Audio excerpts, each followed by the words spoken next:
So I finally got around to playing the latest patch for Baldur's Gate 3, and I wanted to make a sorcerer build to round out all of the builds that I've done for Baldur's Gate 3. It felt odd that I hadn't done one for this class, so today I'm going to get into this dope draconic sorcerer build for Baldur's Gate 3 Early Access, so let's go!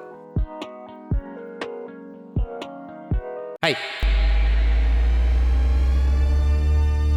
This video is sponsored by you. Be sure to hit that big red subscribe button and the like button if you liked it, disliked it if you didn't. Let's go. The Sorceress is a spell casting class, not so different from a wizard with some noticeable differences. One is that you can't prepare different spells when you long rest. The spell list that you have will stick with you unless you change a spell when you level up. The trade-off for this is that you get access to the meta magic feature, which essentially allows you to modify different spells with sorcery points to add additional projectiles or add different effects, make the spell maybe go a little bit further, cast it as a bonus action rather than an action, or any other effects that you can put onto it. The sorcerer can also benefit from having an exotic bloodline, which is an otherworldly influence, which will give you other additional features for the sorcerer compared to a wizard. And we're focusing on the draconic bloodline subclass for this build. The wild magic subclass is also available in the early access. Now let's put this together, and we're going to start off with race. The main race you want to pick is the wood half elf. This will give you a +2 to charisma, and charisma is the spell casting modifier for the sorcerer, so that's why we need that. And you also get the ability score, which you can put into dex and constitution as your secondary stats. So there's a lot of benefits for picking the wood elf, as well as getting stealth proficiency and some dark vision as well. The other good options here you could go is the drow or the lightfoot halfling, because you do get charisma stacking for both of these as well. For your skills, the main ones you want to focus on are the charisma skills, so deception, persuasion, intimidation, and performance. This is also the same for your background. You want to try and get some of these proficiencies in your background as well, but obviously there's some role-playing elements in there, so it's up to you how you want to pick it.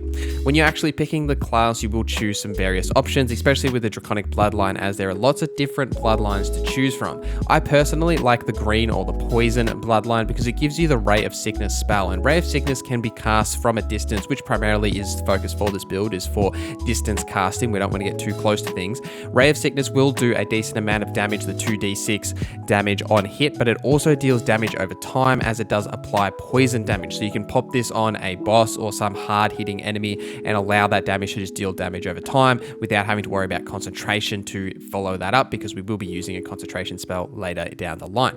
You also get draconic resistances, so it gives you additional HP, but it also means that you won't actually need mage armor for this class, because your default AC or armor class is going to be 13 anyway. Obviously, once you plus your dexterity modifier, it'll get higher, but you won't be wearing armor and you won't need mage armor. You'll just have a high dexterity and armor class initially, so you'll be able to avoid a lot of hits that are coming towards you. For your starting spells and cantrips, we'll start with cantrips, and the only two that I recommend you absolutely pick up is Firebolt, which will deal a 1d8 fire damage to anything. This is a great cantrip because it can deal a maximum of 10 damage just right from the start of the game, which is one of the highest damage dealing cantrips that you can actually get access to in the early access. And Ray of Frost, which does a 1d8, so it's a little bit less, but it also applies a movement debuff to the target that you do hit. So if you want to prevent something from getting to you or getting to your allies, that's why we can use Ray of Frost. The other options, it's really up to you. I like picking up Mage Hand and Light so that you can see light, so you can see when you're in caves, and then Mage Hand so you can move stuff around freely without having to actually use your character to do so. Up to you what you pick though. For spells, the only thing I would suggest is don't pick up Mage Armor. I would suggest to pick up Magic Missile because it deals 3 projectiles that always hit their target. So if you absolutely need to guarantee a hit, Magic Missile will benefit you there.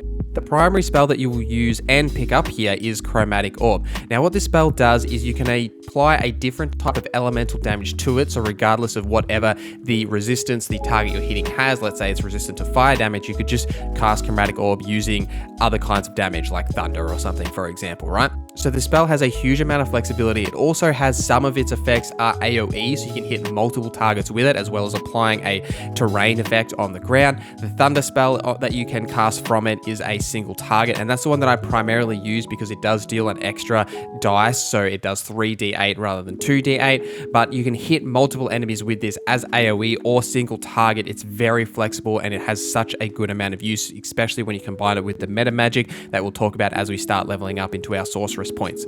When you're putting your character together for your attribute points, everything should go into charisma. You want to get that to at least 17, then into dexterity around the 16 mark, and constitution 14, 15 if you can get it around there, and then the others aren't really important, you can get rid of them.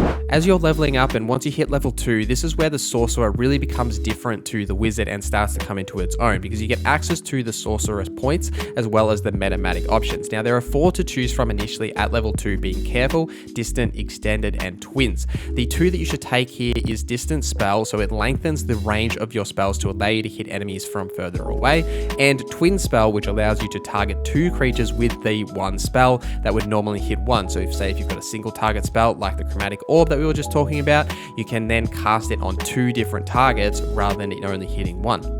Once you hit level 3, you'll get more meta magic options, and you should take the quicken spell here, which converts all spells that are considered an action into a bonus action. What this means is that you can actually then cast 2 spells in that same turn, because you can cast 1 as a bonus action. You've still got your action available then to then cast a follow-up spell, so you can cast 2 in that same turn. Also get access to level 2 spells here, and the one you should definitely pick up is Misty Step, so that you can reposition yourself. As a bonus action, you can teleport yourself up onto high ground or away from enemies.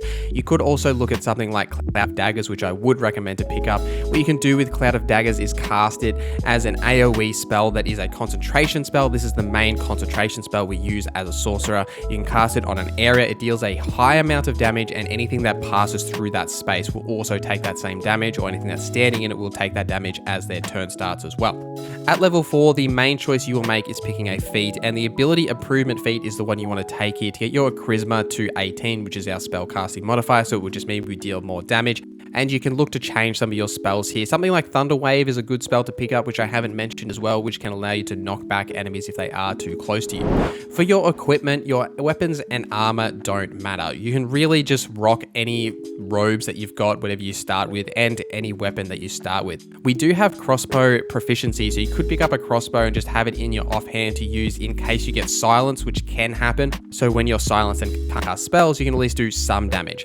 You could look at getting something like the Amulet of Misty Step, which is located in the Shattered Sanctum, which is the Goblin Camp. What this will allow you to do is get the Misty Step spell for free without having to use a spell slot. So if you do go and get this amulet before you hit level 4, you could then switch out the Misty Step spell for something else. You could also look at something like the Sapphire Spark, which is located in the Ebon Lake Grotto down in the Underdark. This will give you an additional magic missile projectile, so rather than having 3, it'll then have 4. How to play this build as a whole, we're really using our sorcery points and just all of the different spells we have in combat. If you don't want to consume a spell slot, you want to be using something like Firebolt or the Ray of Frost just to deal damage to the enemies. If things get too close to you and you want to push them away, Thunder Wave to knock back enemies will give you that value there. If you want to deal a high amount of single target damage, Chromatic Orb is what we'll use, especially the Thunder, so you get that extra dice roll and you can deal heaps of damage to that one target. And if there are enemies grouped together and you want to deal AoE damage, or you want to close off a way that people are coming towards you, Cloud of Daggers is the AoE spell we'll use for the damage that'll come through with that. And some general tips when using Misty Step: you want to get on the high ground, you want to get above enemies. It gives you advantage, it keeps you away from enemies, things can't get to you. It's just really valuable to use Misty Step to get to as much high ground as possible. I'm saying I've beaten you and I'm on the high ground, so high ground. You also, as mentioned, can't prepare spells. So when you are leveling up and making those spell decisions, you want to make sure you are 100% certain about the spell that you are picking, because you can't change it later, especially once you hit level 4 in the early access, because you can't level up again. You can't change the spells that you've already got. And because we get stealth proficiency as this class, you can surprise enemies by sneaking up on them behind, get your surprise attacks in, so you get a free action when you do start combat. So it's simple to be able to do that with a sorcerer here. And the last tip is to check out some of my other Baldur's Gate 3 content. I have tons of content on this game, and I'll absolutely have more throughout 2022 as the game, hopefully, fingers crossed, actually gets fully launched. Thank you for watching this video to the end. Thank you to our members for supporting the channel. My name is Norza, and I hope you have a great day.